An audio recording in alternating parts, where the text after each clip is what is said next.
Hey guys, it's an election season. St. George City elections are the most important thing. We want you to go to votestg.com and find out who's running and what they stand for. See us all over Southern Utah in our voter information booth. We'll be at Digby's Market, Red Rock Bicycles, and the park. We'll see you out there.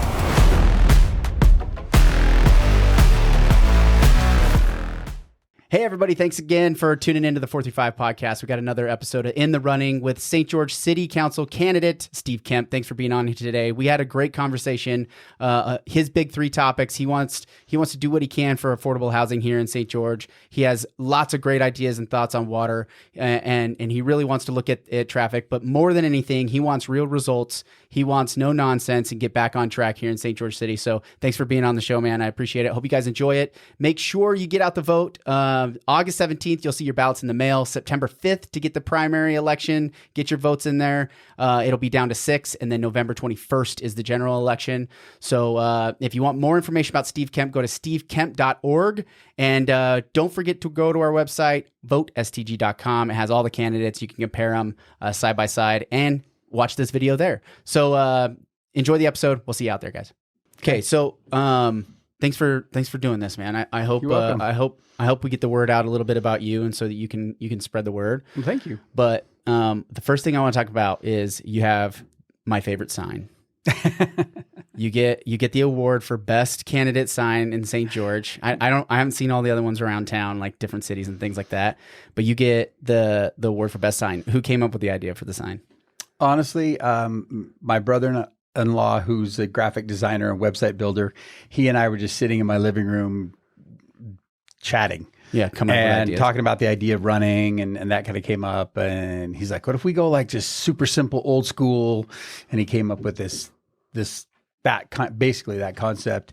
And then we took it to the sign company and that we work with a lot, and they said, "Look, we've been doing signs for a really long time. Big format signs. You have to make it extremely readable, and shorter is better." Fewer words. Nobody's going to read a lot of stuff. And especially as you're driving past. Oh, right? yeah, when you're driving past. And so I said, okay, great. I said, I'll trust you. And so I trusted the expert. And he came up with a killer sign design that's very readable.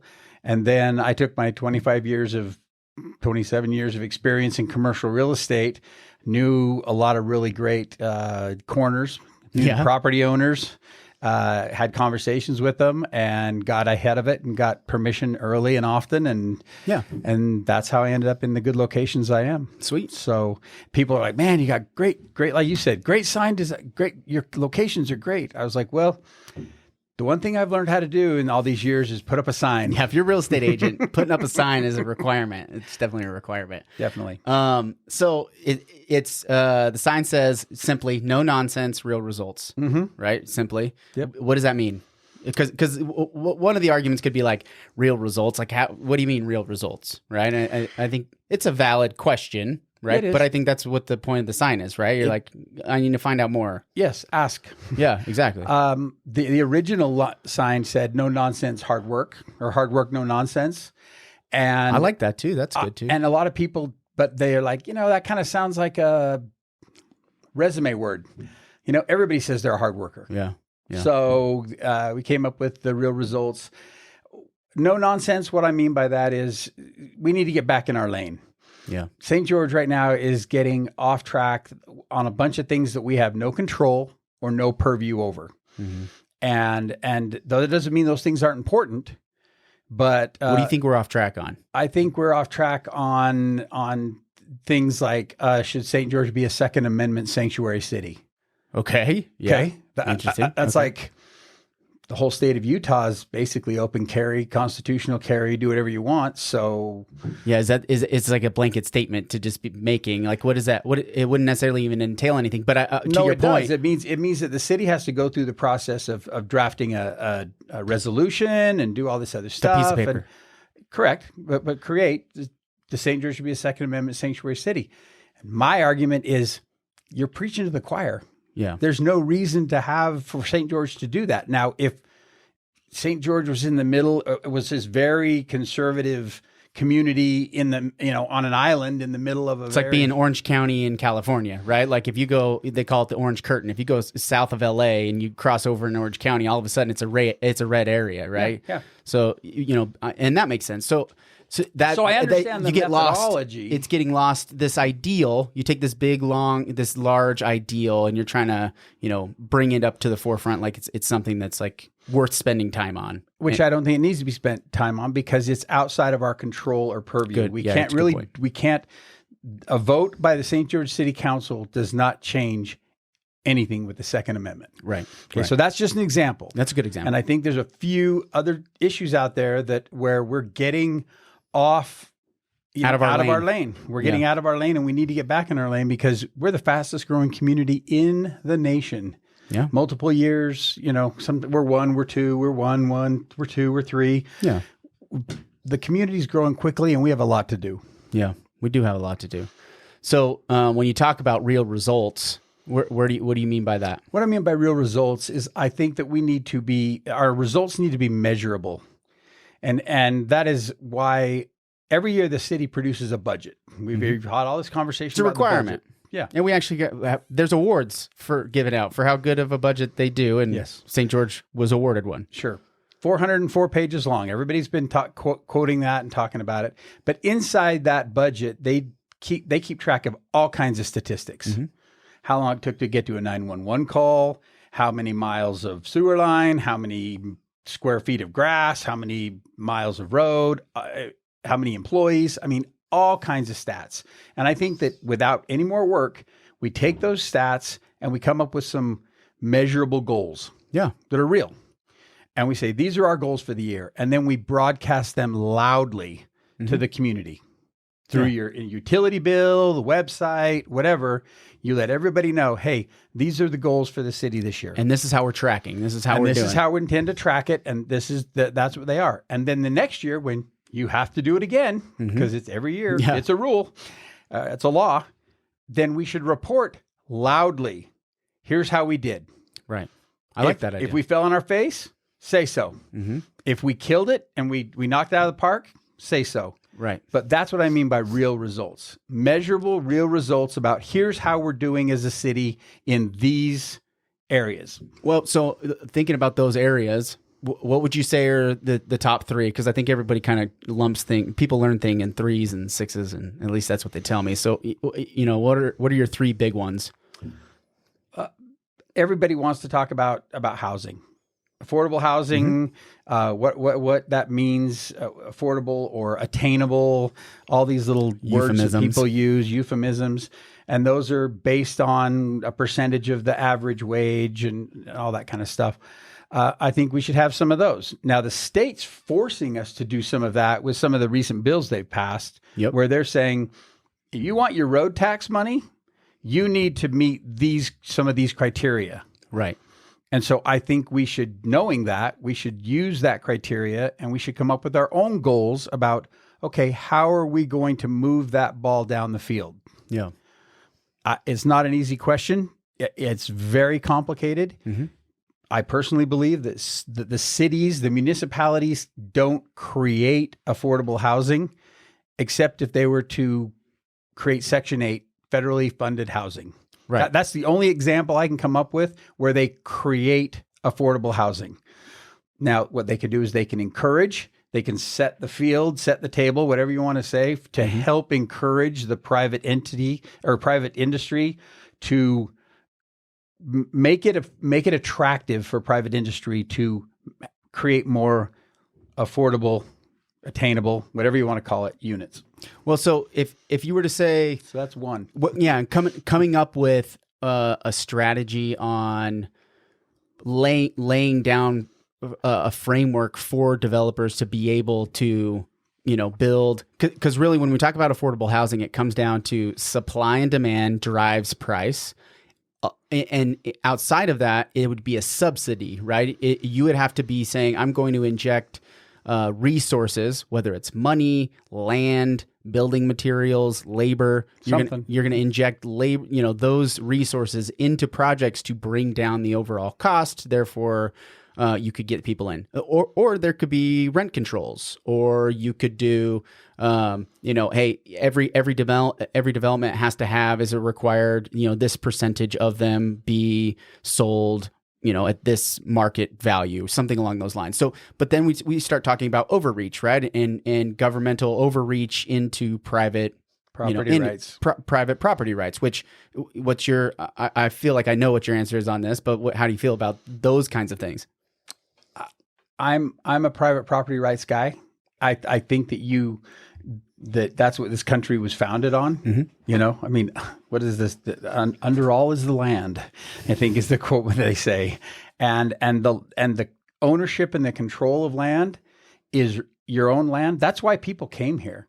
Yeah. Is that they can say it's to get away from religious persecution and all this other stuff. That's why, the pilgrims, but what kept them coming was the opportunity. I can own my own land, work the land, and it's huge. It's like I can go out and I can get whatever 160 or 600, whatever the amount was, and if I work it, I turn it over, I till it, I grow something on it, it's mine. Yeah, and that was what brought a lot of people to this country. Yeah, and what our country was founded on. And so we have these heritage, we have these foundational,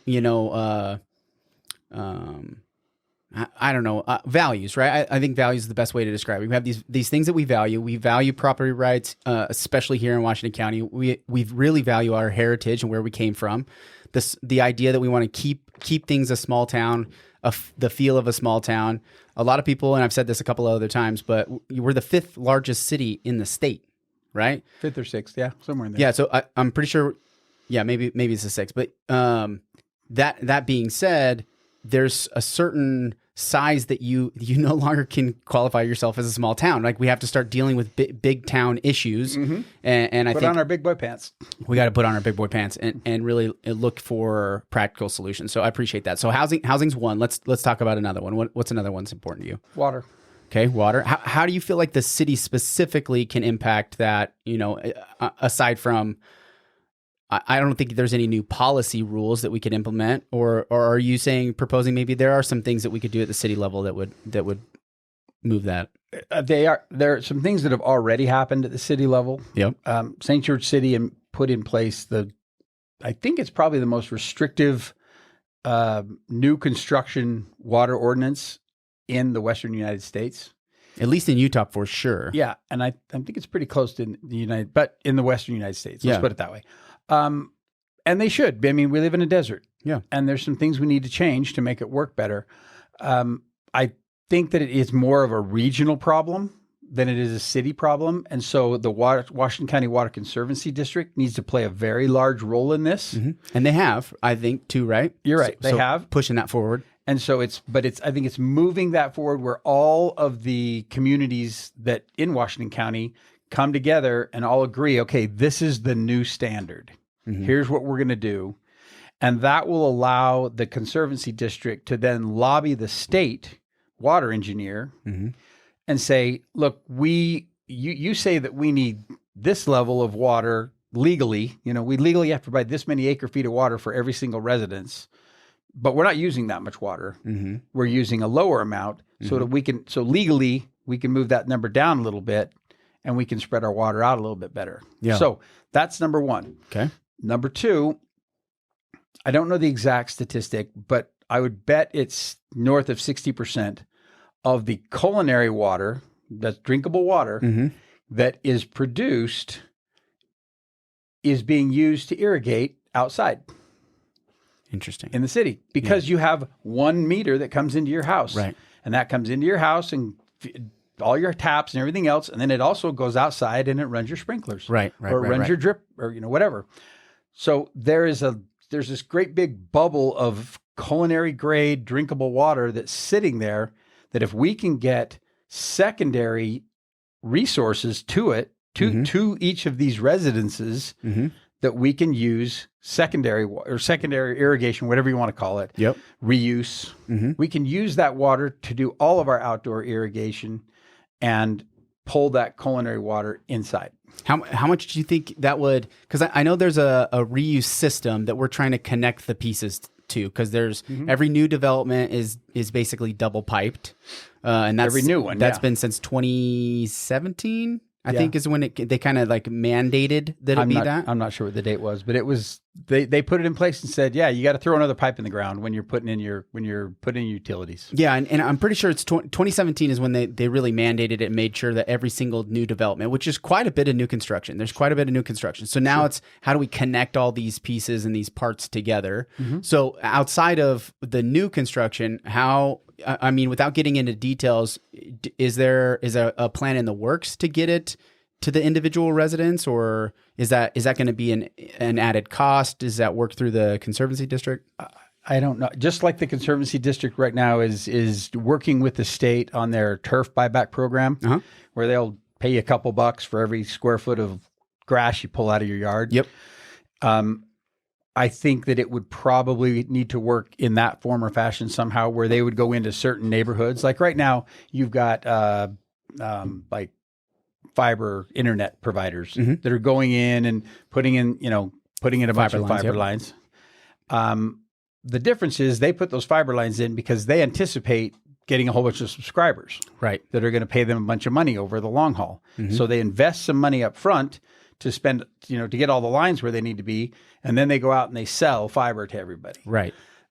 This is going to be, a little bit different because you're going to have to go in and retrofit all of these neighborhoods, community, vast majority of the community with secondary piped irrigation. And then you've got to have, okay, where's that water coming from? Yeah.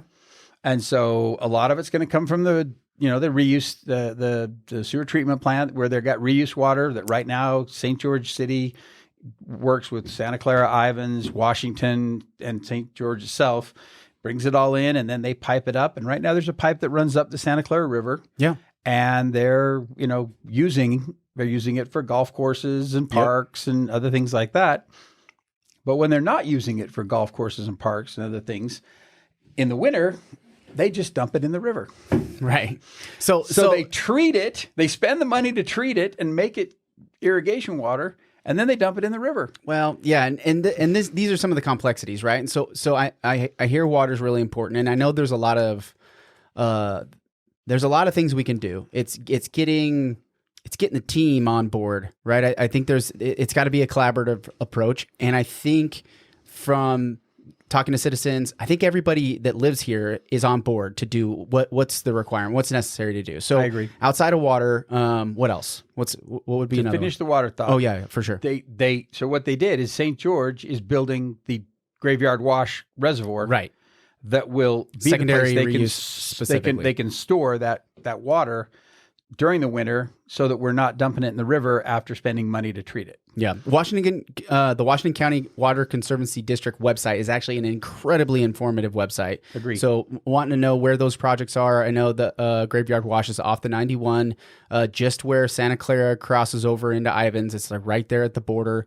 But if you go to it's Washington County Water Conservancy District, it's all the letters at the beginning, .com. Sure. That website's wildly informative. It has economic data, it has water data, it has all kinds of stuff. So definitely check that out. But so using that reuse, I think, is a huge deal, and I agree with you. So and getting to where we're going countywide, to where we're getting over to Hurricane and all of the places on the east side of the county, and getting that brought into the system, so that we're taking another pipe and running it up the Virgin River.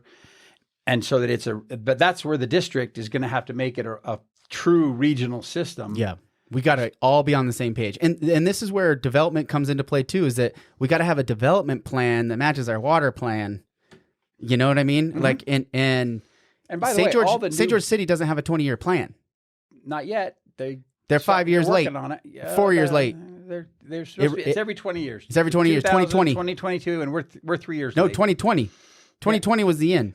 Well, no, 2020, they did it in, they're supposed to redo it in 2020. 2020. And it's not done yet. It's not done yet. And then they fired the consultant that they hired. So what's number 3? Out of the water side, what would be kind of that next big arm? Well, I talk about it in the stuff I'm doing is traffic. Now, do we have real traffic here? No. I grew up here. It feels like traffic to me. Yeah. But for people who came from other places, they're like, this isn't real traffic. But I think we need to get in front of it. Yeah. We need to try and get in front of the traffic. And that again is a complex solution or a complex problem with, I think, of multiple solutions that make it work. From the state all the way down. All the way down. I mean, unfortunately, it's all the way to the federal level because of so many, the federal lands restrict us from putting roads where we want to put roads because it's owned by the government, the federal government, which makes the red tape. They own I-15. A million miles longer. Yeah, and they own I-15, right. So from the traffic side, what are your, what are your thoughts? What are your, how would you do things differently? I was glad I participated in, and I was glad, happy to hear that UDOT pushed back and put on pause that 700 South over interchange. Okay. We're going to do that, and I was like, you're dumping traffic right into a bunch of residential neighborhoods, and a lot of the people, especially if you've lived here a long time, when I-15 came in like the late 60s, early 70s, it created what was basically the Grand Canyon right through the middle of the community. Now, it wasn't the middle of the community then. It was the edge of the community because there wasn't really anything to the southeast. But as the community grew, you only had like these 3 or 4 places that you could cross. Right. I think we need more crossings. I think we need to use the 400 East, the Flood Street down by Dixie High School. We need to get that punched through to get people through. 900 South, there's a possibility there of getting one punched through at that location. And is the 900 South the one that would connect into River Road right there at the crossing? They kind of come to the same place. The 400, they kind of come to the same place. But get those things open so that it's another way for people. Because there's a lot of people in this community that are just used to the fact that, hey, if I'm in downtown and I want to go to Costco, I have to cross or use the freeway. If I'm, wherever, west side, middle of town, anything, you have to find some way to get across the freeway. And so the ones that are using exit 6, exit 5, exit 8, exit 10 to get just across the freeway, they don't even want to get on the freeway. Yeah. They are clogging up that where they would use other routes. Yeah. Because they don't want to get on the freeway. They just want to get from here to there. Yeah, I wish we could just not drive cars and we had a awesome subway system that would just get us everywhere we wanted to go. But that's very expensive. I already looked into that. That it's not going to fly. How much does it cost to put in subway? So apparently, because of our geology, it's very difficult to do because of the water table at different levels all over the place. We have sandstone some places, and then we have really super hard. I don't know what the rock is. Caliche. Caliche is in Vegas. They call it caliche. I don't know what they call it up here. Like a stone cliff, like that rock that style rock, is that caliche? Well, is that what you're talking about? Stonecliff, I think, is mostly sandstone, but it's really hard sandstone. Super hard, I know. Yeah, then you've got the soft sandstone, like up in Entrada, up in those areas. And then we have, the basalt and lava rock. And so because of all of the different types of geology that we have, apparently it's difficult to dig. That being said, I think public transportation and improving public transportation is something that could be worked on and could be discussed. I don't know if that's something that you've thought about at all. I've thought about, public transportation. I'm not on the city council. I'm on the planning commission, right. But I'm not in those meetings where those numbers are discussed. Planning commission is mostly about land use. Yeah. So that's what we're focused on and where we do the heavy lifting, where when you get into public transportation and some of those other things, that's outside of our purview. Yeah. Public transportation is going to be, until you reach a certain size, it just doesn't work. I'm pretty sure I did a little bit of background research on this, and public transportation never makes money, no matter what size. Probably true. So whether you're New York City and a subway system, or whether you're small town public transit, they don't ever make money. So in my head, I'm like, well, if something never makes money, then it seems to me that you would put in what is the best system as early as you can and as quickly as you can, so that way you're not spending money on inefficient systems, right? How do we jump? And that's why I went to the subway. I was like, okay, what would be the most efficient way? And it seems like the most heavily, densely populated cities, subways tend to be the most used. Yep. the bus system doesn't seem to, it does work at some capacity, or like a trolley system, right? You know, a rail system, San Francisco, stuff, you know, those kinds of things. Uber helps, right? Helps with this kind of thing. So because you don't need parking. You just need you just need the people mover, right? Yeah. You just need the thing. So my thought was, take our trail system, our amazing trail system that we're gonna, you know, continue to expand on, and how do we put little electric rails, you know, small, you know, 5-person people movers along those trails and electrify it and move people around, which gets me into energy. And then you're like, well, then, you know, you have all this extra energy usage and who pays for that? So, you know, it's a complex problem. It is a complex problem. But I like that you're thinking outside of the box on that. You're going, what are some ways we can go? Because when you start talking about the energy, then you go, okay, look, if you drive from here to Vegas, have you seen the solar fields that are being built? Yeah. I mean, down in the Indian Reservation around Moapa, they are building a massive solar field. There's also big solar fields on the other side of the freeway. There's solar fields all the way between here and California. Yeah. I think the technology for solar is always getting better. Technology is always getting better. Yeah. That's just a given. And I think it's getting to the point where it will really, you know, those panels are producing enough wattage and you've got enough durability that large solar fields make sense. Yeah. Now, and what do we have? We have a lot of land. But one thing I learned about solar fields is that you'd think, the hotter or the, you know, drier, whatever it is, the better they work. They actually work better in Cedar City than they do here. Interesting. They're more efficient because you lose some of your efficiency. You lose it to heat. I talked to Lori Mangum. She retired as the director for energy at the city of St. George, and she was telling me that it's a marginal difference. She said in as a size goes, like if you're talking like huge farms like that in just outside of Vegas, she said that could have, you know, there's a considerable, you know, total number of kilowatt loss.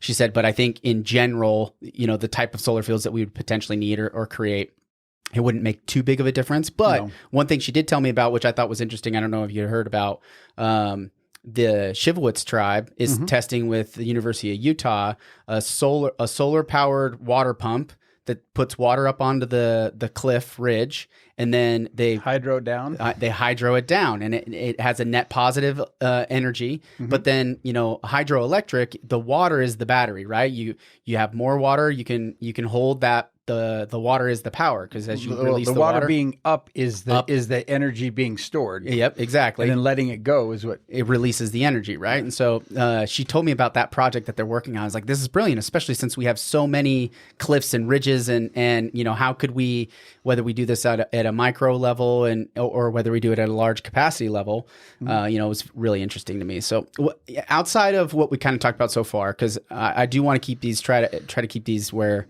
somebody can follow along with the whole thing. Okay. What would be this last piece? You know, where there's 16 candidates running right now. Primaries, the mailers are going to be in the box August 17th, or the ballots are going to be in their mailbox August 17th. Most likely. Yeah. Why should they vote for Steve Kemp? They should vote for Steve Kemp because he is the no nonsense candidate. I want to come in. I want to get things done. Yeah, I want to. That's what I've tried to do for my entire career. Is I've tried to let's find out what we can do. If it's something we can accomplish, then let's get it accomplished. If it's not, then if it's not something we have control or purview over, then we shouldn't be messing around with it. We need to get back to what we can control, and that's what I want to do. I mean, I look at the city of St. George like a great big property management project. Okay. Nice. Okay. Because I mean, think about it. You have to repave your asphalt parking lot, and you're built at a big building. You have to repave your streets. You have to mow the grass and take care of the landscaping at a building. You have to take care of the parks and you know, all the other things that parks and rec and all those things do.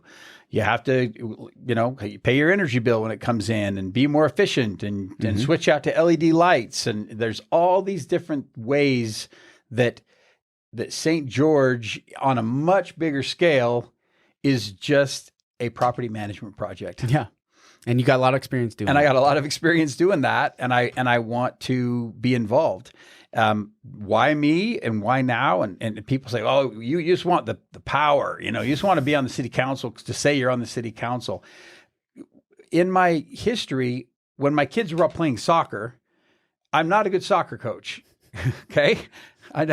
They're all way better than I am, and they're better coaches than me. Yeah. But I could serve on the board of the soccer association and help manage their money and make sure they had enough fields and do those kind of things. So that's how I served there. Mm-hmm. I was involved in the Art Around the Corner Foundation. I was asked to be on that board, not because I know anything about sculpture. Right. I don't. I mean, people say, oh, it's a this, it's a that, and naming off sculptors. And I was like, no clue. But I know how to manage the organization and keep an eye on how we're spending our money and look at ways to attract new resources to whatever that organization is. Yeah. And so that's how I was able to serve the arts community. Yeah. Wasn't because I knew anything about art. Yeah. It was just helping the organization run better. Use your skills where they can be applied effectively. Sure. Now we can all go pick up garbage on the highway. That's fine. But I think that my skill set is one that can be brought to the city council and help the city council function more efficiently. Nice. Well, hey man, I appreciate you coming on here. I hope this was helpful for everybody listening in. Outside of the primaries, I'm hoping you make it through, man. I know the election's coming up August 17th. You should be getting the ballots in. September 5th, they got to be in. Steve Kemp wants you to vote for Steve Kemp, so don't forget the name. Sure does. And well, have a good day, man. We'll talk to you again. I appreciate that. And honestly, I'm going to say this, and everyone's going to go, "Are you kidding me?" Even if you don't vote for me, please vote. Get out there and vote. Get out the vote. We need people to get out and vote. Amen. Thanks, man. Okay, thanks. See ya. Bye.